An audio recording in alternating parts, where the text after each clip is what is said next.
Boleh dilanjut.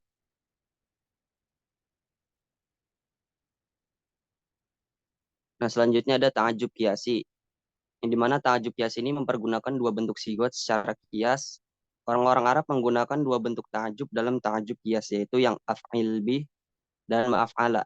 Dua bentuk ta'ajub ini disyaratkan fiilnya itu harus yang pertama sulasi atau tiga huruf. Contohnya seperti azuma, atau jamula dan lainnya. Kedua syaratnya itu harus tam, yaitu tidak nakis seperti kana wa akhwatuha. Yang ketiga bukan sifat yang berwazan af'alu, yang muannasnya fa'ala. Yang keempat musbat atau tidak dinafikan. Yang kelima mabni lil ma'lum. Yang keenam mutasarrif, yaitu ada madi, mudhari dan amr. Boleh dilanjut. Nah, di pembahasan tadi coba sebelumnya afwan. Nah, di pembahasan tajub yang simai dan kiasi, ini ada sedikit kesalahan ini urutan. Harusnya yang dibahas itu tentang syaratnya dulu gitu. Syarat pembentukan dari tajub, tajub. Jadi syarat pembentukan yang pertama itu harus ada sigot atau bentuk-bentuknya sendiri. Nah, sigot ini seperti yang ada di tajub kias ini, sigot ini ada dua, fi'il bih dan ma'af'ala. Jadi dalam tajub itu ada dua sigotnya gitu. Yang simai dan kiasi itu ada perbedaan di sigotnya aja gitu. Kalau misalkan tajub simai, dia itu tanpa sigot, tanpa bentuk. Yang dimana dia itu kata-katanya itu fresh lah dari orang Arab gitu. Baik syair, hadis maupun Quran. Jadi dia nggak ada bentuk sigotnya gitu. Dan yang kedua itu ada tajub kiasi yang tadi saya jelaskan, dan tadi sudah dijelaskan tajub kiasi itu menggunakan sigot af'il bi dan ma'fala gitu. Next, Lud.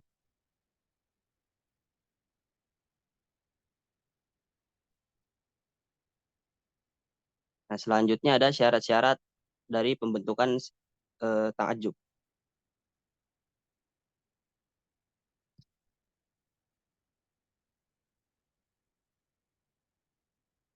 Nah, jadi apa namanya syarat sigoh ta'ajub untuk merubah fiil menjadi kedua sigoh ta'ajub, apa namanya af'ala dan af'il itu terdapat 8 syarat yang harus dipenuhi gitu. Yang pertama ini ada mesti dari fiil madi, bukan mudhari ataupun amar gitu. Dan syarat yang kedua itu mesti dari fiil madi sulasi mujarot yang tiga huruf seperti jamula ataupun hasuna dan lainnya gitu. Nah, kemudian yang ketiga itu bukan dari fiil yang mengandung kata sifat berwazan af'ala ketika muzakkar dan berwazan fa'ala ketika muannas seperti kata sifat untuk warna. Misalnya contoh ahmaru, hamra'u, akhbaru, khobra'u. Atau kata yang mengandung sifat cacat seperti a'waru untuk muzakkar dan aura'u untuk muannas yang berarti buta. Contohnya ma'a'wara khalidan atau a'wir bi khalid. Kemudian syarat keempat dari pembentukan uslub tajub ini itu ada mesti dari fi'il yang memiliki makna mufadhalah. Sepertinya misal bagus, lebih bagus, baik, lebih baik, atau misal buruk, lebih buruk, dan sebagainya gitu. Dan dari fiil yang menerima variasi arti atau perubahan arti seperti kata mati, tenggelam, buta, dan lainnya yang tidak bisa dibentuk menjadi fiil takjub. Sebab tidak mungkin diartikan mati itu lebih mati atau buta lebih buta gitu. Nah, syarat yang kelima itu mesti dari fiil yang bisa ditasrif atau mutasorrif. Artinya bukan dari fiil jamid yang tidak memiliki perubahan madi, mudore, amr, dan lain-lain. Kemudian syarat yang keenam itu mesti dari fiil mabni maklum, bukan mabni majhul. Dan syarat yang ketujuh itu mesti dari fiil tam atau fiil yang sempurna, bukan dari fiil nakis seperti fiil kana dan saudaranya. Dan syarat yang terakhir itu mesti dari fiil musbat atau yang positif, bukan yang negatif seperti contohnya ma'aja dan lainnya. Nah, untuk urutannya seharusnya itu pembahasannya tadi syarat pembentukannya dulu, kemudian macam-macamnya gitu. Ada sedikit kekeliruan aja atau salah urutan gitu. Selanjutnya boleh di next. Nah, selanjutnya ada contoh dari uslub ta'ajub beserta i'rabnya. Sisanya akan saya kembalikan ke Dihya. Oke, baik. Yang selanjutnya yaitu contohnya beserta i'rabnya yang akan dibacakan oleh rekan kami yaitu Aliyah Zahra. Untuk Aliyah Zahra kami silakan. Baik, terima kasih, Divya. Selanjutnya, eh, Irop atau contoh-contohnya. Ma riwayah. Oh ini Fathatul Hazar riwayat. Uh, I'rabnya mah ta'ajubiyah ismun mabni ala sukun fi mahali raf'i wa huwa mubtada. Semua arwa'ah fi'lun madi jamid mabniun ala fathi uh, ala fathi zahirah fi akhirihi li insya'i ta'ajub wal fa'il dhamir mustatir takdiruhu huwa wujuban ya udu alama Suma ar-riwayah. Maf'ulun bih mansubun wa alamat nasbihi fathatun zahiratun fi akhirih. Wal jumlah fi'liyah arwa ar-riwayah fi mahalli raf'i wa khabarun mubtada ma. Nah, lanjut.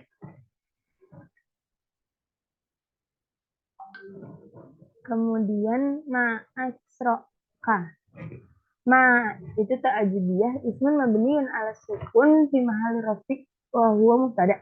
Cuma asro'a fi'lun madi mabniun ala fathi zahira fi al zahira fi akhirihi fi insya'i ta'ajjub wal fa'il dhamir mustatir takdiruhu huwa wujuban ya'udu alama cuma angkaf.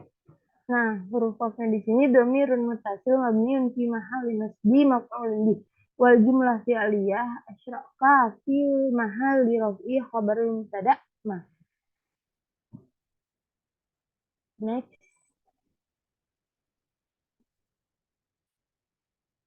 Selanjutnya akan disampaikan oleh Distia.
Oke, baik. Terima kasih atas penjelasannya, Aliyah Zahra. Mari kita beranjak ke yang selanjutnya, yaitu sesi tanya jawab. Baik, untuk teman-teman semua, jika ingin bertanya, boleh untuk raise hand terlebih dahulu, dan kami buka untuk 3 penanya terlebih dahulu. Bagi yang ingin bertanya, dipersilakan.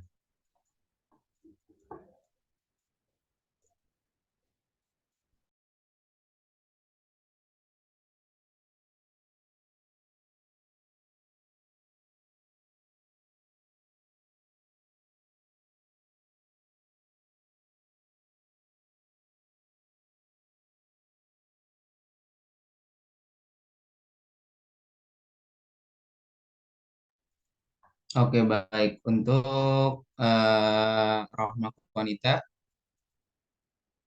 Ya, dipersilakan. terima kasih. Ya, terima kasih atas kesempatannya. Izin bertanya. Kan tadi udah dijelasin ya macam-macam ta'ajub. Terus salah satunya ada tentang ta'ajub simai. Boleh dikasih contoh nggak? Mungkin apa gitu contoh dari ta'ajub simai? Nah, gitu aja. Makasih.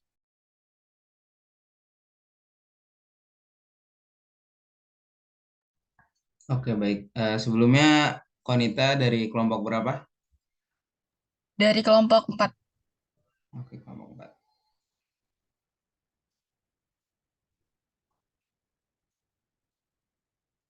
Oke, baik. Mungkin dibuka untuk dua penanya lagi. Mungkin dari kelompok satu bisa memberikan pertanyaannya.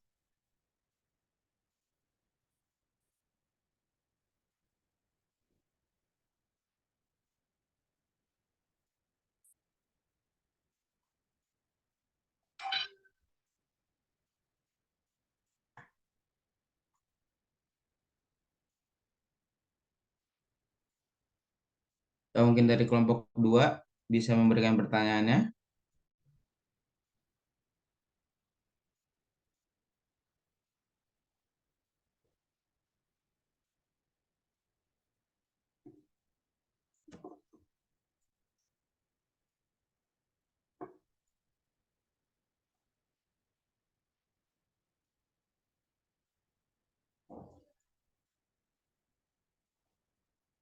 Oke, baik. Mungkin untuk kelompok 3 bisa memberikan pertanyaannya. Oke, Lutfia dipersilakan. Terima kasih atas kesempatannya. Sebelumnya terima kasih kepada kelompok yang telah mempresentasikan presentasinya. Izin sebelumnya saya dari kelompok kedua. Izin bertanya. Tadi kan yang di ta'ajub kiasi itu ada dua bentuk ta'ajub ini disyaratkan fiilnya harus. Nah, itu kan salah satunya ada yang mutasorif, yaitu ada madi, mudorik, dan amar. Nah, terus yang di bagian syarat sigo ta'ajub itu, di situ tertulis mesti dari fiil madi, bukan mudorik atau amar. Nah, itu masih bingung ya, itu emang berbeda, maksudnya kalau ta'ajub kiasi itu punya syarat sendiri, terus syarat sigo ta'ajub itu punya syarat sendiri atau gimana ya? Karena di situ eh, yang ta'ajub kiasi ditulis disyaratkannya fiil itu harus mutasorif, yaitu ada madi, mudhari dan amar, sedangkan di syarat sigo ta'ajub itu mesti dari fiil madi bukan mudhari atau amar. Mungkin bisa dijelaskan lebih rinci. Apakah dipahami pertanyaannya? Oke, baik dipahami. Terima kasih Lutfia dari kelompok 2 atas pertanyaannya. Oke, baik. Untuk pertanyaan untuk sesi pertanyaan masih dibuka untuk satu pertanyaan lagi terlebih dahulu. Mungkin bagi kelompok lain, bagi yang ingin bertanya dipersilakan.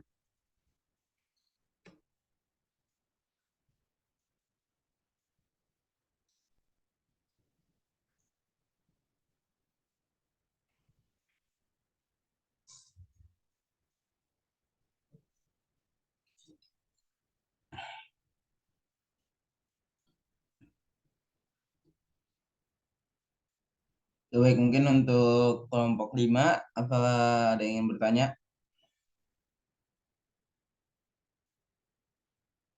Kelompok 5.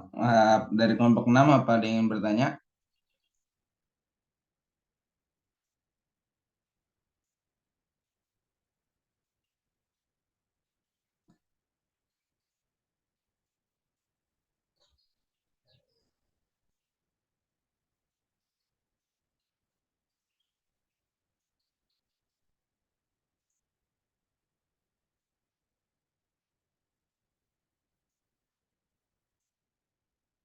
Baik, mungkin dari kelompok 7, apa ada yang ingin bertanya?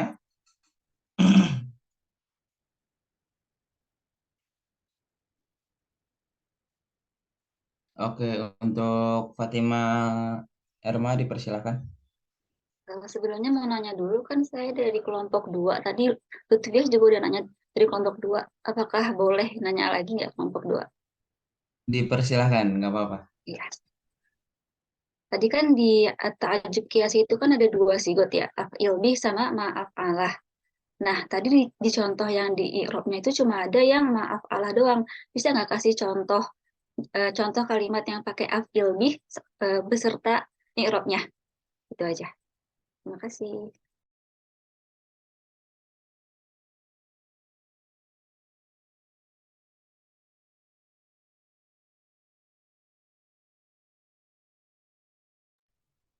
Oke, baik. Terima kasih atas pertanyaannya, Fatimah.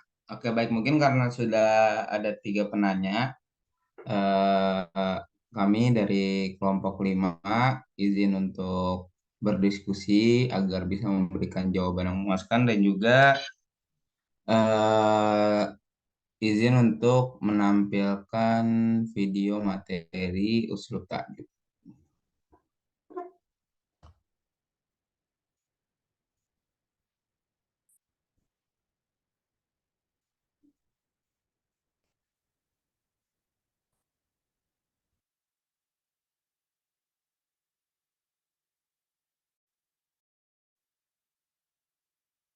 Assalamualaikum warahmatullahi wabarakatuh. Kembali lagi di channelnya Kang Amin, mengaji dan berbagi. Yang pada kesempatan kali ini di kuis ngaji ilmu nahwu, yaitu kita akan membahas yaitu at-ta'ajjub. Jadi langsung saja, apa sih yang disebut dengan ta'ajjub? Jadi ta'ajjub di sini ya merupakan bagian dalam ilmu nahwu. At-ta'ajjub huwa asy-syu'ur wal ihsasu bi jamali syai' au qabhihi. Ta'ajjub adalah perasaan emosional ya, seperti kekaguman akan keindahan sesuatu. Perasaan atau ihsas emosional terhadap, yaitu kekaguman terhadap sesuatu, atau perasaan takjub akan keburukan sesuatu. Jadi ya ta'ajub itu apa ya, ya keindahan atau keburukan yang itu wow gitu loh ya, nggak umum gitu loh. Wow. Nah, kemudian di sini saya kasih contoh, yaitu ma ajmala alwardata. Betapa eloknya bunga itu. Betapa indahnya bunga itu. Wow, ma ajmala alwardata. Ma ajmala alwardah. Ma ajmala, betapa indahnya bunga itu. Ma andafa hadal fasla, betapa bersihnya kelas atau ruangan itu. Kayak gitu. Ini ma ajmala, ma andafa, ini merupakan ma ajmal al-wardata ma andafa hadal fasla, ini merupakan bentuk daripada ta'ajjub. Next. Kemudian ada sigot ta'ajjub. Nah, di sini sigot ta'ajjubnya yaitu ada 2. Ada yang menggunakan ma af'ala, kemudian yang nomor 2 yaitu af'il bihi.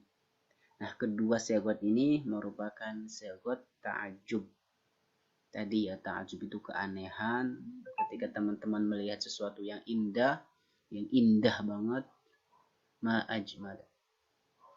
Nah, kemudian ma ahsana Zaidan, betapa indahnya, betapa eloknya si Zaid, betapa cakepnya, betapa gantengnya si Zaid. Maaf ala. Nah, kemudian di sini maknya yaitu ma ta'ajjub. Ma kita sebut dengan ma ta'ajjubiyah ya. Kemudian mabninya mabni sukun fi mahallihi rafa mubtada. Di sini maknya sebagai mubtada. Kemudian af'alanya yaitu fi'il ta'ajjub, yaitu berupa fi'il madi, dan fa'ilnya yaitu dhamir mustatir wujub takdiruhu huwa. Kemudian al-muta'ajjab minhu itu berupa zaid di sini. Di sini berarti mubtada. Ini berupa khobar. Khobar dari mubtada berupa jumlah fi'liyah ahsana. Yang fa'ilnya itu domirun mustatirujub. Yang mentakdirkannya huwa. Huwa kembali kepada ma. Nah, zaidan yaitu atau kita sebut dengan muta'ajjab minhu yaitu berupa kalimat isim yang dibaca nasab. Yang terletak atau jatuh setelah fi'il ta'ajub, yaitu dibaca nasab yang mana zaidan ini kedudukannya sebagai maf'ul bih. Ya, jadi ma ahsana zaidan ini merupakan bentuk ta'ajub yang kalau misalnya kita rinci maknya itu ma ta'ajubiyah, kedudukannya sebagai rofa mubtada mabdi sukun, ahsana itu khobar berupa jumlah fi'liyah yang fa'ilnya itu domir mustatir yang kembali kepada ma, zaidan sebagai jadi fi'il fa'il maf'ul bih zaidannya. Kalau misal kita maknani secara Jawa itu ma utawi perkara iku ahsana kang luwi bagus opo ma zaidan ing zaid. Kayak gitu ya. Nah, kalau misal kita terjemahin betapa indahnya Zaid itu. Betapa gantengnya si Zaid itu. Kayak gitu. Ini merupakan sigot ta'jub yang pertama yaitu menggunakan wazan af'ala. Ma af'ala. Ma af'ala. Ma ajmala wajhaka ya Fatimah. Betapa cantiknya wajah kamu ya Fatimah. Betapa cantiknya wajah kamu. Siapa lagi misal Nok Eka. Oke.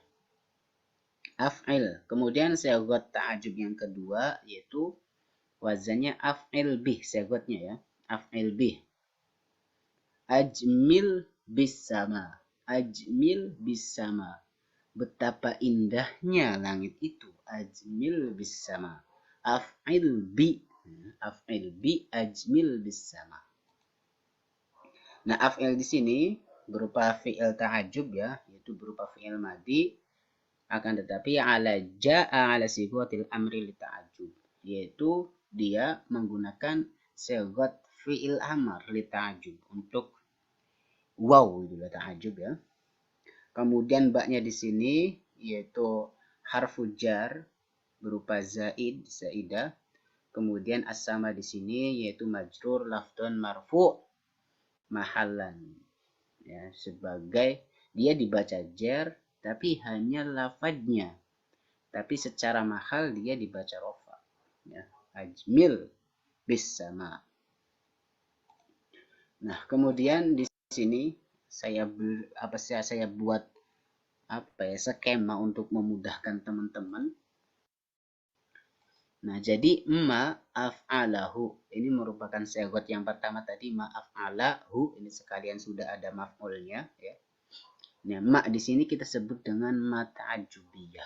Kemudian af'alanya itu berupa fi'il ta'ajub, hu-nya berupa muta'ajjab minhu. Nah, kemudian muta'ajjab minhu di sini ada 3 ya. Yang kita sebut dengan muta'ajjab minhu yaitu berupa maf'ul bih. Nah, maf'ul bih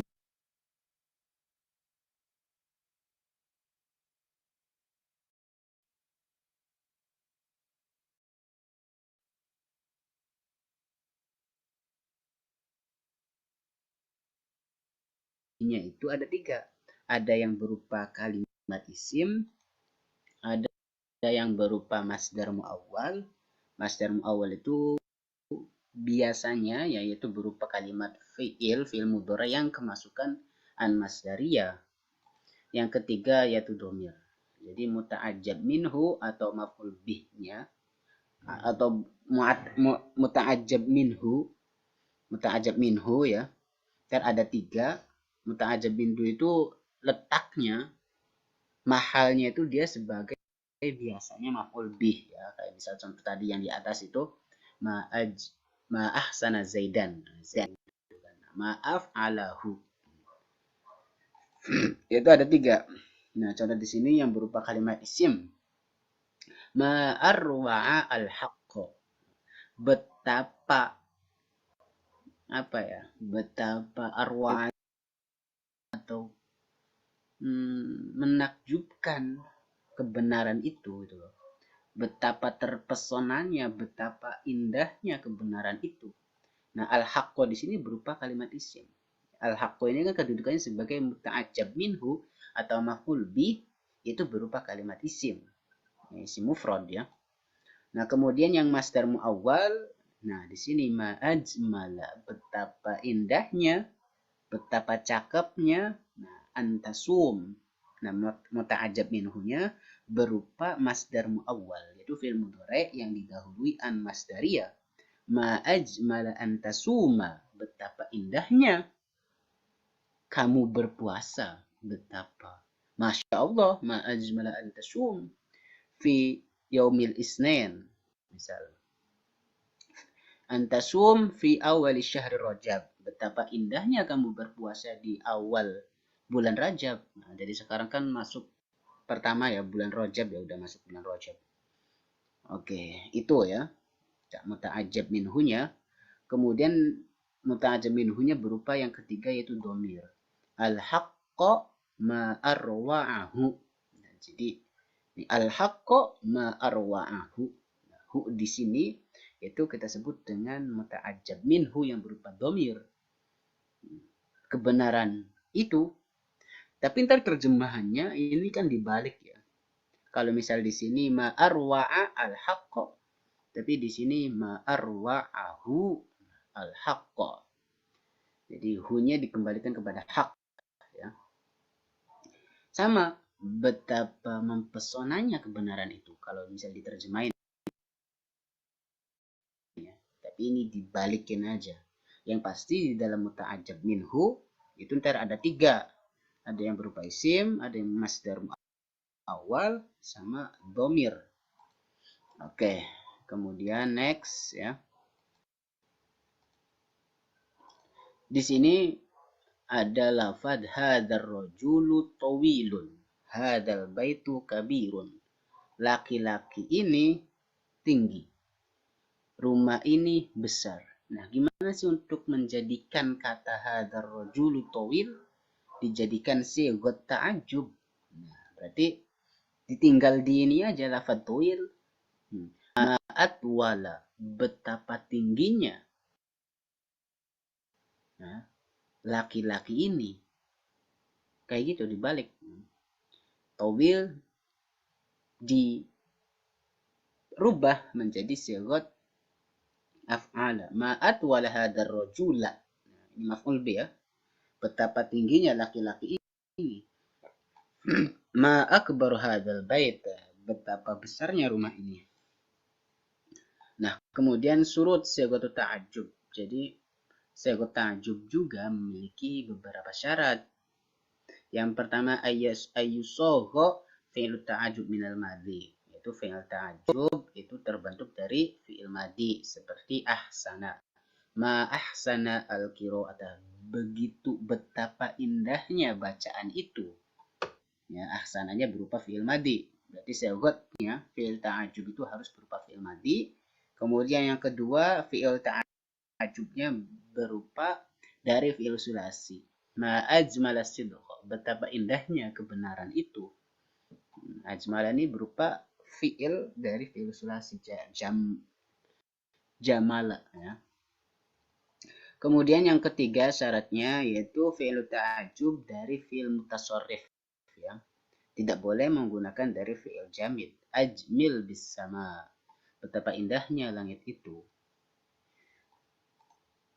Kemudian yang keempat, yusaghu fi'lu ta'ajjub minal fi'lil mabni lil maklum ya. Jadi terbuat dari fi'il mabni maklum ya, ma'al-tofa al-atfal. Betapa lembutnya anak-anak kecil itu ya. Teman-teman harus tahu kan apa itu fi'il mabni maklum sama mabni majhul ya. Nah, syarat pada fi'il ta'ajjub harus berupa fi'il mabni maklum. Yang terakhir yaitu fi'il ta'ajjub harus terbuat dari fi'il musbat, tidak berupa fi'il manfi ya. Ma adharo al-mu'min. Betapa indah, betapa sucinya orang mukmin itu. Itu saja untuk mengenai uslub ta'ajub ya. Sangat mudah lah. Jadi ya ta'ajub itu tadi apa ya, keanehan kita ketika melihat sesuatu itu. Baik itu keanehan yang karena kecantikan atau karena kejelekan atau yang selainnya gitu. Kemudian ta'ajub di sini tadi ada dua apa sih? Ada dua segot ya. Ada yang menggunakan ma'af ala sama af'il bihi. Itu saja untuk mengenai uslub ta'ajub. Mudah-mudahan ada manfaatnya. Monggo yang belum paham bisa ditanyakan. Akhirul kalam, wassalamualaikum warahmatullahi wabarakatuh.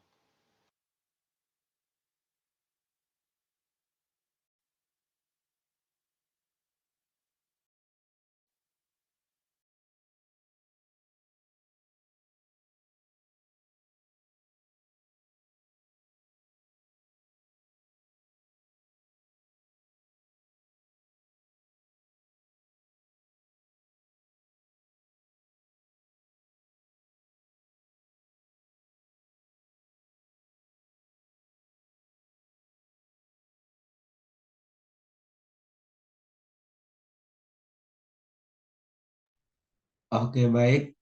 Karena kita sudah selesai menonton video penjelasan uslub ta'ajub, kami dari kelompok 5 izin untuk menjawab pertanyaan pada sesi pertanyaan tadi. Oke, baik, mungkin untuk pertanyaan pertama yaitu dari Konita ya, dari kelompok 4. Mungkin akan dijawab oleh Fatahila. Untuk Fatahila disilakan.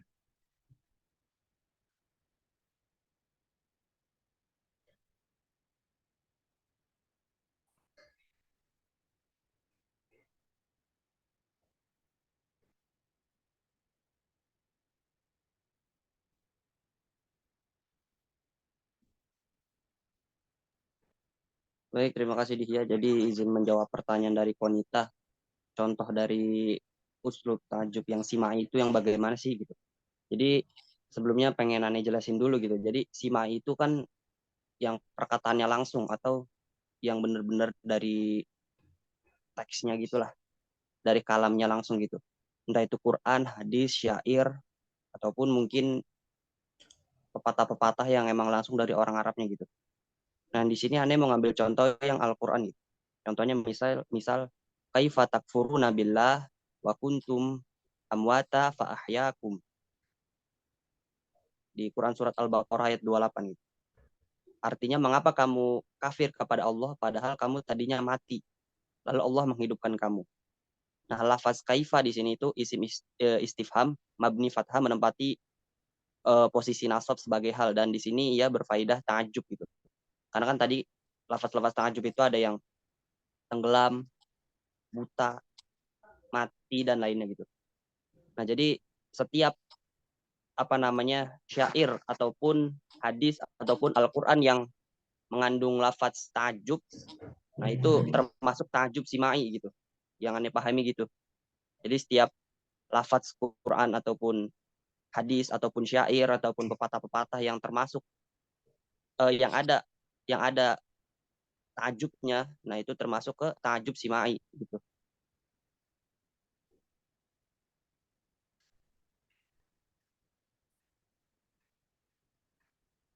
Kon udah terpahami penjelasannya, Konita? Ya, sudah. Syukron.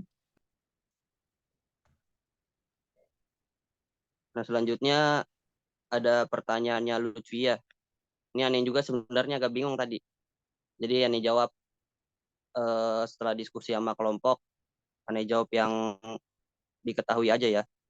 Jadi kenapa di syarat pembentukan itu mesti fiil madi, kemudian pas di kiasi itu disyaratkan fiilnya itu harus mutasorif gitu. Jadi setelah diskusi, kira-kira jawabannya yang kami sepakati gini. Jadi syarat utamanya itu kan harus madi, fiil madi. Nah, ketika masuk ke penjelasan simai ataupun kiasi, itu tuh bisa ada tambahannya gitu. Semisal at-ta'ajjub simai, terkadang diungkapkan dengan menggunakan perangkat istifham, nida, masdar, fiil berwazan, dan lain-lain. Nah, begitupun dengan perangkat si ta'ajjub si kiasi ini, itu juga bisa aja berubah gitu, menjadi mutasorif gitu. Jadi syarat utamanya pembentukannya itu mesti dari fiil madi, nggak bisa mudore ataupun amar. Syarat pembentukannya itu mesti madi. Tapi ketika di ketika masuk ke penjelasan kiasi ataupun simai bisa aja berubah gitu. Kira-kira gimana Lutfi ya? Apakah terjawab? Ya, terjawab. Terima kasih atas jawabannya.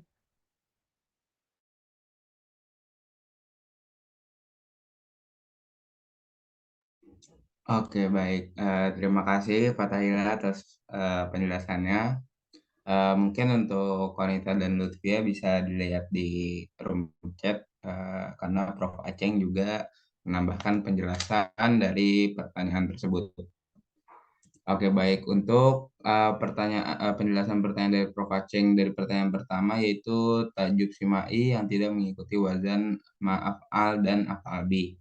Lalu untuk penjelasan pertanyaan yang kedua yaitu fi'il madi yang mutasorif yang ada mudorinya dan amarnya.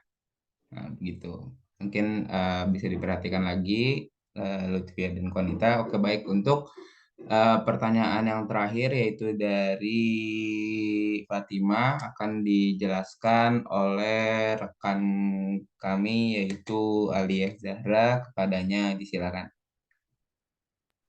Baik, untuk tadi kan contohnya baru yang ini ya, maaf al. Nah, jadi kalau misalnya untuk contoh yang asilbi itu contohnya akrimbik. Untuk apa namanya, untuk i'rabnya akrim di sini fi'il madi ja'ala sighatul amr al insya atau ajub mabni ala sukun. Nah, di sini harfu jar zaid la mahalla lahu minal i'rab. Terus kalau misalnya kafnya domir mutasil mabni ala fathah fi mahali raf'i wa huwa fa'il. Nah, gimana Fatima Erma, apakah sudah terjawab? Sudah, terima kasih. Baik, terima kasih.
Oke, baik. Terima kasih atas penjelasannya Aliyah Zahra.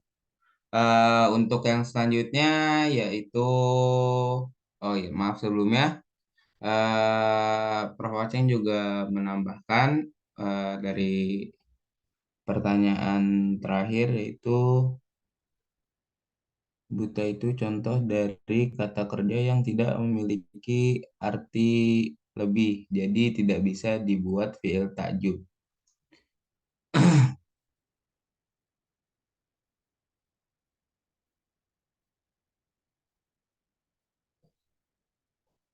Yang artinya itu mati. Oke, baik. Terima kasih atas penjelasannya, Prof. Aceng. Mungkin bisa diperhatikan juga untuk Fatimah di kolom chat Zoom gitu. Oke, baik. Mari kita beranjak ke yang selanjutnya yaitu kuisis ya. Oke, mungkin bagi teman-teman dipersilahkan untuk memasuki link kuisis yang saya kirim di kolom chat Zoom.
Oke, baik, untuk teman-teman boleh langsung join link quizzes yang dikirim ya. Baru ada 5 peserta dan tapi hanya ada 4 mahasiswa, yaitu Juanda, Fatima, Andrew, dan Lutfia gitu.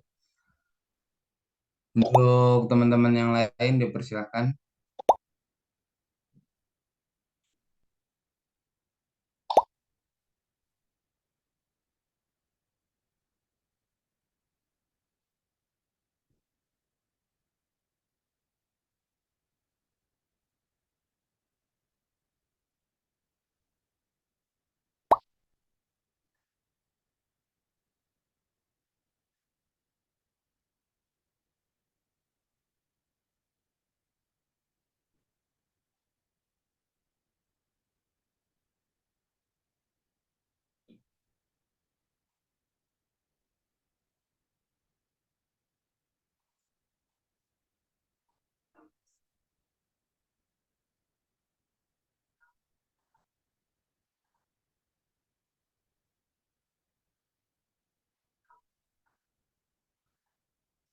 Oke, baik, untuk teman-teman bisa langsung join ya. Baru ada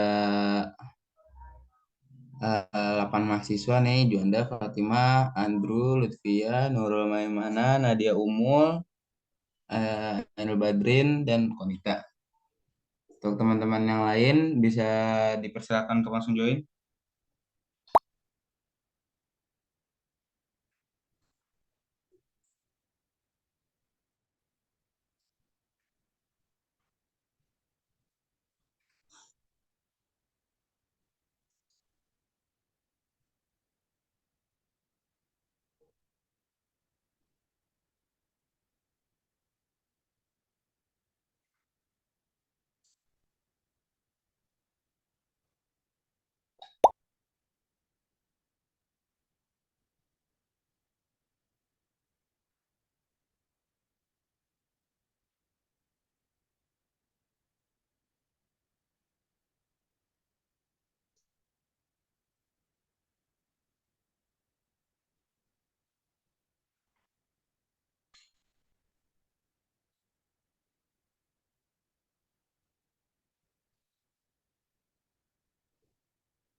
Oke, baik, mungkin agar tidak terlalu lama, kita akan langsung memulai kuisnya.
Baik, izin mengganti Dihya sebentar. Dihyanya lagi ke belakang. Jadi untuk yang juara 1 tadi ada Konita, juara 2 ada Fatima, dan yang peringkat ketiga ada Nur Ainil Bardin. Dan terima kasih kepada teman-teman yang udah ikut berpartisipasi di kuisis kelompok kami ini. Untuk acara selanjutnya yaitu ada video motivasi.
Allah tidak pernah tinggalkan Anda. Mungkin ini ujian untuk membuat Anda lebih hebat lagi di masa depan.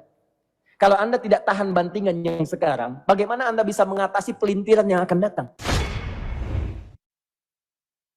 Semua keadaan jiwa kita, hati kita, perasaan-perasaan kita sudah lebih dulu bahkan pernah dirasakan oleh Nabi Muhammad SAW. Kalau Anda pernah gelisah, Nabi dulu pernah gelisah. Kalau Anda bahagia, Nabi juga pernah bahagia. Kalau Anda merasakan kekhawatiran, Nabi dulu pernah khawatir. Dan miniatur kehidupan kita sudah dicontohkan dalam perjalanan kehidupan Nabi Muhammad SAW agar kita bisa belajar mengatasi problematika kehidupan. Allahu Akbar, kalau beliau tidak diutus oleh Allah, kita tidak tahu bagaimana cara menyelesaikan pemetaan kehidupan kita hingga dengan saat ini. Bahkan satu ketika, pernah beliau kemudian dalam masa yang telah panjang berdakwah, qadarullah kemudian ada wahyu yang jeda datangnya tidak seperti biasanya. Biasanya datangnya cepat, berganti hari turun wahyu, ganti pekan turun wahyu.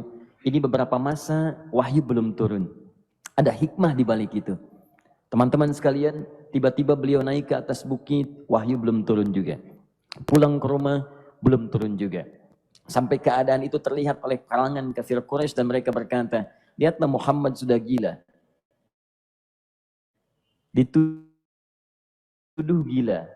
Jadi kalau Anda cuma dituduh dengan hal-hal yang ringan, dituduh soleh, kan? Dituduh kemudian orang yang berubah, dituduh semakin beriman dan sebagainya, barangkali itu lebih baik. Nabi dituduh gila, Anda bayangkan. Tuh Muhammad sudah gila. Muhammad sudah ditinggalkan oleh Tuhannya. Muhammad sudah kehilangan pegangannya. Muhammad sudah tidak punya orientasi. Orangnya sudah nggak jelas, bolak-balik tidak karuan. Naik ke atas bukit seakan-akan orang yang frustasi dan seterusnya. Tapi tahukah Anda apa yang terjadi? Setelah berbagai cacian, makian, tuduhan macam-macam diterima oleh Nabi SAW, lantas tibalah masanya Allah menurunkan satu surah, bahkan disandingkan dengan surah yang lainnya, bersandinglah dua surah ini secara bersamaan turun. Surah ke-93 dan surah ke-94-nya terkait berkelindan, memberikan satu harapan yang sangat panjang. Kata Allah, "Wadduha wal laili idza saja, ma wadda'aka rabbuka wa ma qala, walal akhiratu khairul laka minal ula, walasawfa yu'tika rabbuka fatarda. Alam yajidka yatiman fa'awa, wa wajadaka dhallan fahada, ووجدك عائلا فأغنى فأما اليتيم فلا تقهر وأما السائل فلا تنهر وأما بنعمة ربك فحدث." Ya Muhammad, saya bersumpah dengan waktu duha. Kalau kita baca dengan ilmu balaghahnya, itu bukan sekedar sumpah mengilustrasikan waktu duha. Karena di ilmu balaghah itu nanti ada 3 turunan ilmu. Ada disebut ilmu ma'ani, ilmu mencari kata-kata sehingga ungkapannya sesuai untuk disampaikan. Mana kata-kata yang tepat untuk disampaikan dalam konteks yang ingin dibicarakan. Itu ma'ani namanya. Kemudian setelahnya ada ilmu bayan. Bagaimana mengemas kosakata yang bagus ini sehingga bisa disampaikan dengan jelas. Orang tidak bingung menerimanya, paham maksudnya. Kemudian setelah itu kadang-kadang jelas kalimatnya, tapi kedengarannya tidak indah. Woi, rapatkan, woi, apa belum paham juga? Rapatkan saf. Memang jelas, tapi nggak ngenakin. Maka bagaimana caranya disampaikan dengan jelas, tapi hati kita terasa nyaman. Memuji terasanya nyaman diserahkan kepada Allah, tapi ada kebahagiaan, disampaikan tidak terasa tergurui, diperintahkan serasanya diberikan jalan untuk mendapatkan kebaikan. Maka yang ketiga disebut dengan ilmu badi' namanya. Ilmu menghiasi kalimat yang disampaikan sehingga terasa dengan nikmat. Turunannya nanti ada majaz namanya. Mengambil sebuah kalimatnya untuk diposisikan pada kalimat yang nyaman disebut dengan kinayah turunannya. Maka teman-teman kata Allah, wadduha. Diterjemahkan demi waktu duha. Bukan sekedar waktu duha. Karena duha itu ada cahaya yang indah. Dirasakannya enak. Antum keluar waktu duha kan enak tuh. Berjemur. Kata orang Sunda Moyan gitu kan. Datang. Bahkan sampai dianalisis ada vitamin D-nya bisa terasakan. Ya, kemudian setelah itu ada kenikmatan enak suasananya. Seakan-akan dunia milik sendiri. Yang lain numpang. Wah, nyaman keluar itu. Baik, jadi wadduha itu ingin bersumpah mengilustrasikan waktu kenyamanan yang pernah dilalui. Kalau dalam bahasa tafsir yang luasnya, saya bersumpah Muhammad, demi segala kenikmatan yang pernah engkau rasakan dalam hidupmu, seperti engkau merasakan cahaya duha itu. Engkau pernah senang, saya bersumpah dengan kesenanganmu. Engkau pernah tenang, saya bersumpah dengan ketenanganmu. Engkau pernah nyaman, saya bersumpah dengan kenyamanan yang pernah engkau rasakan. Wal laili idza saja. Dan aku pun bersumpah demi gelapnya malam. Demikian terjemahannya. Bukan sekedar gelapnya malam. Saja itu sesuatu yang pekat. Ya, ini belakang kelihatan agak gelap nih. Untuk memberikan proyek. Kesini aja Pak, saya cuma ngasih contoh. Contoh. Saya bukan mengeluh, bukan. Ingin memberi contoh. Ya, contoh pada ilustrasi yang mau saya sampaikan. Nggak apa-apa, biarkan saja.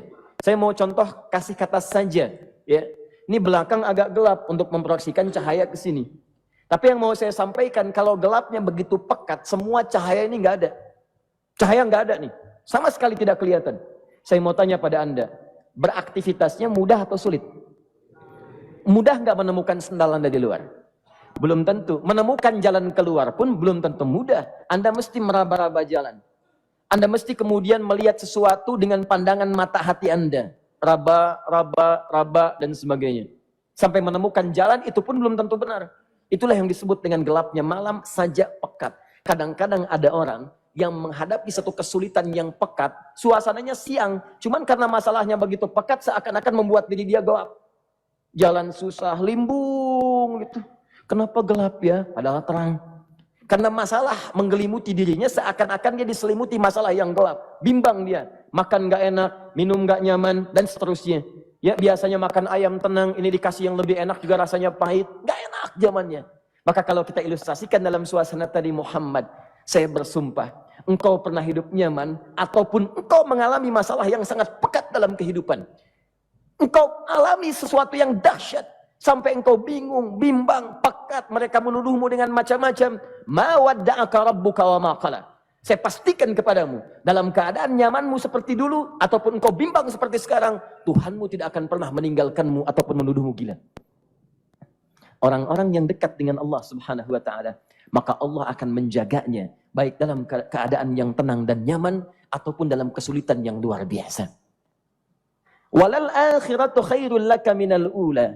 Nanti saya akan tunjukkan kepadamu, jika kamu telah tabah dan sabar menerima cacian mereka, menerima tuduhan mereka, nggak apa-apa, ini kan muqaddimah. Masa kamu masih panjang. Kamu masih panjang dalam berdakwah, kehidupan kamu masih panjang membawa tugas dan misi. Kalau kamu belum bersabar pada yang sekarang, bagaimana dengan yang di masa depan? Tapi saya pastikan kepadamu, jangankan yang seperti ini, masalah pekat yang paling hebat pun kamu akan hadapi, yang membuat kamu sedemikian sulit lebih daripada ini, yakinkan pada jiwamu, aku tidak akan pernah meninggalkanmu. Ini prinsip dalam kehidupan kita. Jika Anda menggantungkan hidup kepada Allah, Anda bersandar dengan baik kepada Allah, maka ayat ini akan mengatakan, teman-teman sekalian, Allah tidak akan pernah meninggalkan Anda dalam setiap kehidupan Anda. Nanti, sekarang perjuangan, kata Allah, walal akhiratu khairul laka minal ula. Nanti saat kamu tiba di akhirat, saya akan tunjukkan kepadamu, ada yang lebih hebat yang tidak pernah engkau rasakan sebelumnya saat di bumi. Tidak akan ada lagi kesulitan yang kamu hadapi. Tidak akan ada lagi cacian yang kamu kemudian hadapi. Tidak ada lagi kemudian tuduhan yang kemudian kamu rasakan. Aku akan berikan apapun yang kamu inginkan sampai kamu puas. Wala sawfa yu'tika rabbuka fatarda. Nanti kamu pengen apapun, aku berikan. Kalau saufa masih ada jeda, ya. Kalau bahasanya wa yu'tika mungkin seketika. Tapi ketika mengatakan saufa, artinya bukan saat ini Muhammad. Sekarang pun aku berikan, tapi nanti yang di akhirat aku berikan sampai kamu merasa puas. Ayo minta apa saja. Hadir, hadir, hadir, hadir. Tapi yang paling indah, kalau kamu tidak percaya, alam yajidka yatiman fa'awa. Cobalah ingat, kalau sekarang sedang susah.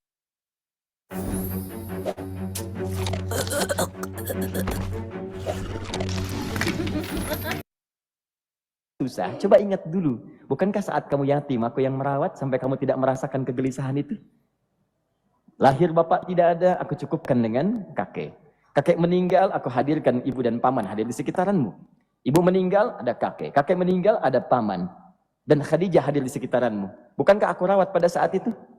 Wajadaka dhallan fahada. Kamu sedang bingung, sedang susah. Bukankah sering aku berikan petunjuk kepadamu? Wajadaka ailan fa'aghna. Kamu merasakan kesulitan, lahir dalam keadaan yatim, tidak ada pendukung, maka aku jadikan kaya. Bukankah saat kamu menikah dengan Khadijah, aku tambahkan lagi pendukung untuk misi dakwahmu? Ini pesan dalam Al-Quran. Kalau Anda sedang merasa susah, kalau ingin menenangkan diri, ingat-ingat yang baik-baik yang dulu.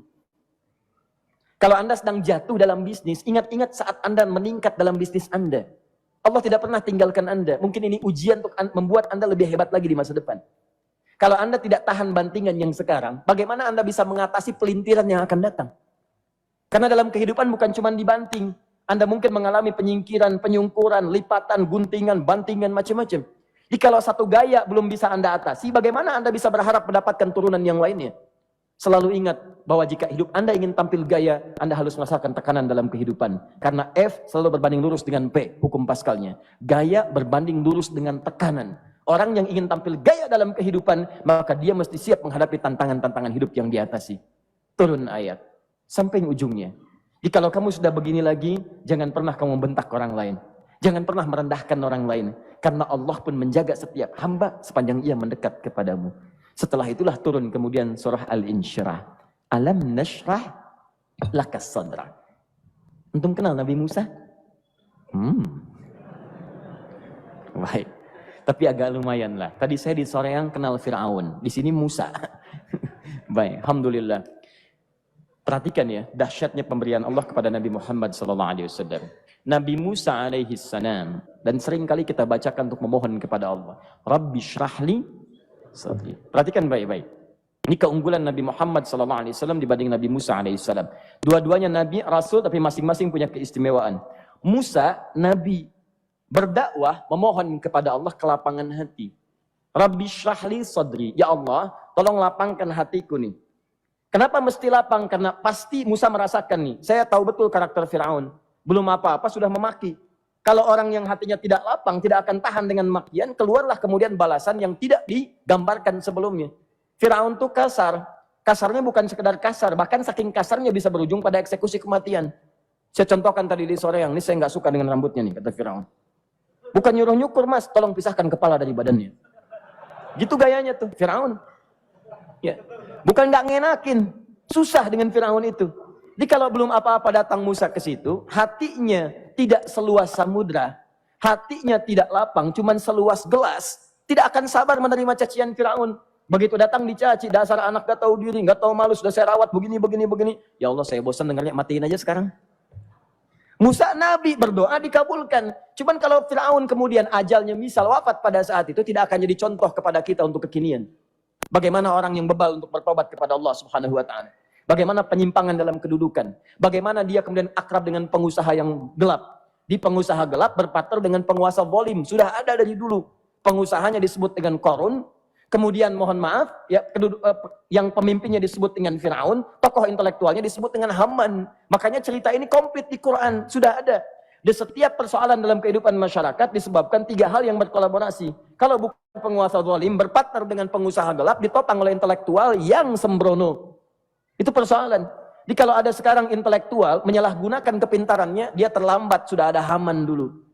Dan gak usah bersaing, dia bisa bikin piramida, Anda belum tentu bisa membuatnya. Kalah Anda, masih kalah hebat. Ya, jadi kalau dititipkan sesuatu, jangan disimpangkan.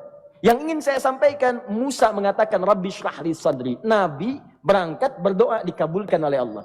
Nabi Muhammad belum minta turun ayat. Alam nashrah laka sadra. Yang ini minta, Rabbi syrahli sadri. Nabi Muhammad, alam nashrah laka sadra. Muhammad, mulai dari peristiwa, sehingga engkau akan lebih sabar lagi menerima tantangan-tantangan dakwah. Mulai sejak itu, jangankan dimaki, dilempar batu di Taif. Dari Mekah, pergi ke Taif. Dengan Zaid kemudian. Sampai di Taif mendapatkan sesuatu yang tidak dibayangkan sebelumnya. Kalau cuma dihentikan saat mengajar, wajar. Ini dilempari batu. Anda bayangkan?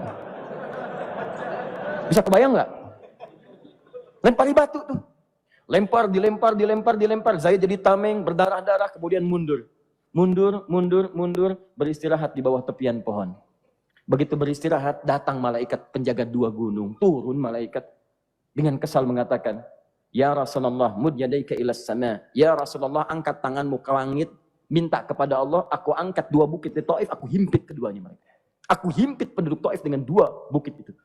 Apa jawab Nabi?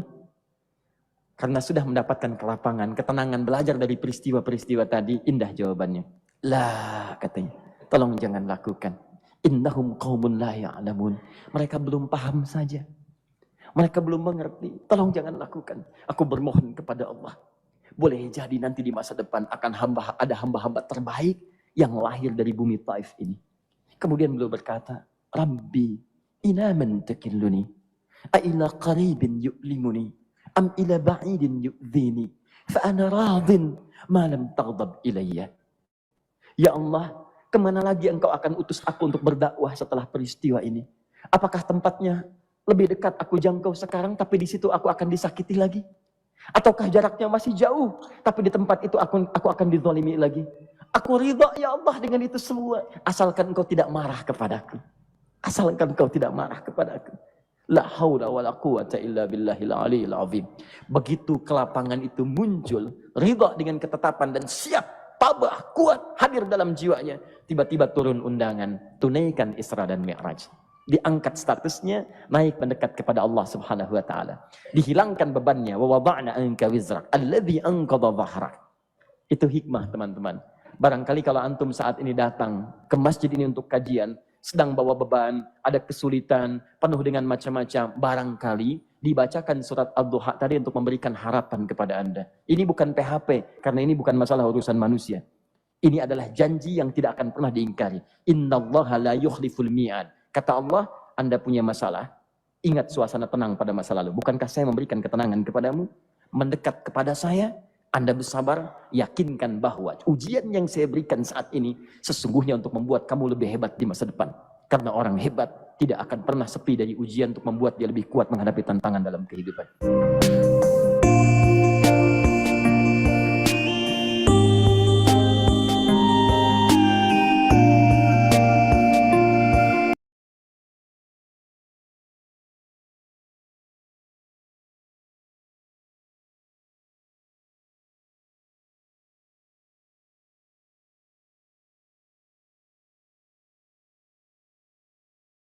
Kok bapaknya nggak ada?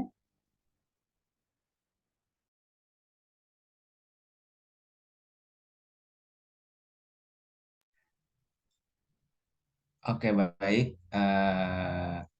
Terima kasih atas penayangan video motivasinya.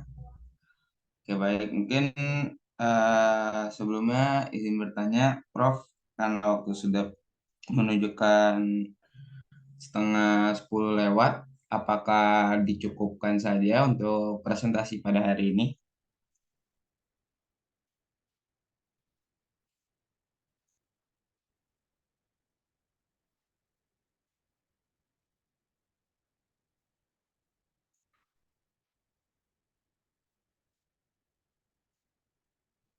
Oke, baik. Masih ada waktu sampai 9.40.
Assalamualaikum warahmatullahi wabarakatuh. Selamat datang dan ini adalah video vlog pertama saya di channel Arabic Quantum. Dan kali ini saya ingin menjawab beberapa pertanyaan yang sering masuk ke inbox saya di WA. Dan ini pertanyaan dari para peserta yang belajar bahasa Arab dengan saya. Nah, pertanyaan pertama adalah bagaimana cara belajar ilmu bahasa Arab. Nah, sebelumnya saya ingin sampaikan bahwasanya ada perbedaan antara belajar bahasa Arab dengan belajar ilmu bahasa Arab. Kenapa? Karena kalau belajar bahasa Arab tujuannya adalah bagaimana kita mampu berkomunikasi secara lisan atau secara tulisan dalam bahasa Arab. Anda belajar bahasa Arab, pergi ke 32 negara Arab, Anda bisa berbicara di sana, bisa berinteraksi dengan penduduknya. Itu tujuan belajar bahasa Arab. Tapi kalau Anda belajar ilmu bahasa Arab, goalnya, tujuannya adalah Anda memahami kaidah-kaidah bahasa Arab, sekaligus Anda ingin menjadi seorang pakar, baik di bidang edukasi ilmu bahasa Arab atau di bidang ilmu bahasa Arab. Atau kalau orang dulu dikenal dengan istilah an-nuhah, ahli nahu, ahli kaidah-kaidah bahasa Arab. Itu pertanyaan pertama ya. Pertanyaan kedua adalah bagaimana memulai belajar bahasa Arab. Ini juga ada dua cara. Cara pertama itu, kalau Anda seorang dokter, kemudian Anda ditugaskan untuk menjadi dokter di Timur Tengah, caranya adalah belajar bahasa Arab dari bidang Anda. Jadi silakan Anda pelajari hal-hal yang berkaitan dengan kedokteran, seperti al-tibbu, kuliatul tib, al-marid, al-marda, nama-nama penyakit dan seterusnya. Tapi kalau Anda tidak memiliki kebutuhan khusus seperti itu, maka mulailah belajar bahasa Arab dengan menggunakan percakapan-percakapan paling dasar dalam kehidupan kita sehari-hari, seperti Assalamualaikum, kaifa haluk, min aina anta, ma jinsiyatuka, man hadha, aina abi, hayya bina ilal masjid, hayya bina ilal madrasah. Gunakan kata-kata itu di awal pembelajaran Anda. Ya, jadi tergantung kebutuhan. Kalau Anda memiliki kebutuhan khusus, maka mulai dari bidang Anda. Tapi kalau Anda memang tidak memiliki kebutuhan khusus seperti itu, maka mulai dari percakapan sehari-hari. Nah, ada pertanyaan ketiga. Kita belajar kaidah dulu, nahu, sorof, dan segala macamnya, atau kita belajar percakapan dulu. Nah, ini juga tergantung. Nah, orang-orang Arab di sana, kalau mereka belajar bahasa Arab, yang mereka pelajari kaidah-kaidah, nahu, sorof. Tapi kalau kita, orang non-Arab, ingin belajar bahasa Arab, maka sebelum kita belajar kaidah-kaidah itu, kita harus terlebih dahulu mampu berbicara, mampu menulis, mampu mendengar dengan baik, mampu membaca dengan baik. Baru kita memasuki ke level belajar nahu dan sorof secara intensif. Terakhir, ada juga pertanyaan yang masuk kepada saya usia 40 tahun, 50 tahun. Apakah telat bagi saya untuk belajar bahasa Arab? Ini juga sangat menarik ya. Ada orang tua yang usianya 40 tahun, 50 tahun, kemudian dia bertanya, apakah saya telat dan terlambat kalau saya belajar bahasa Arab saat ini? Nah, ini unik untuk dijawab. Perhatikan. Saya akan balik bertanya. Kalau Anda sudah jam 12 malam, ya sudah jam 12 malam, kemudian Anda belum makan malam, Anda belum makan malam, maka apakah Anda makan malam di saat itu terlambat atau tidak? Atau perlukah Anda makan malam pada jam 12? Maka jawabannya adalah tergantung kebutuhan. Kalau Anda lapar, Anda makan. Kalau Anda tidak lapar, maka tidak perlu makan. Sama ketika usia 45 tahun atau 50 tahun, kemudian Anda tak bisa bahasa Arab, kemudian Anda bertanya, saya terlambat nggak belajar bahasa Arab? Jawabannya tergantung. Kalau Anda butuh, maka tak ada kata terlambat. Tapi kalau Anda tak butuh, maka di usia 20 tahun pun Anda tidak akan pernah belajar bahasa Arab. Jadi kita sebagai Muslim harus memahami apa urgensi bahasa Arab dalam kehidupan kita. Kita harus berpikir kembali ya, mengapa dari pagi kita bangun ada zikirnya, kemudian kita berwudu juga ada zikirnya, sampai nanti kita tidur kembali itu ada zikirnya dan semuanya bahasa Arab. Tapi kalau kita tidak menganggap itu penting, maka tidak perlu belajar bahasa Arab. Tapi kalau itu adalah hal yang urgen dalam kehidupan kita, meningkatkan kualitas hidup kita, maka belajarlah bahasa Arab meskipun usia Anda di usia renta. Oke, terima kasih untuk video kali ini. Anda sudah menontonnya hingga detik.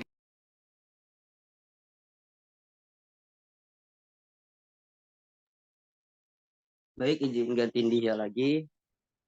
Karena jam pelajaran sudah berakhir, alhamdulillah perkuliahan hari ini berjalan dengan lancar dan sudah berjalan dengan semua cara-caranya dengan baik. Terima kasih kepada teman-teman yang sudah hadir dan mengikuti serta aktif dalam tanya jawab pada materi kami kali ini. Terima kasih juga kepada Prof. Aceng yang sudah membersamai dan memberikan saran ataupun memberikan tanggapan terkait tanya jawab dan juga sudah berpartisipasi mengikuti kuisis yang kami berikan. Terima kasih kepada semuanya sekali lagi. Sekian dari kelompok kami. Bila ada salah kata ataupun tindakan dimaafkan.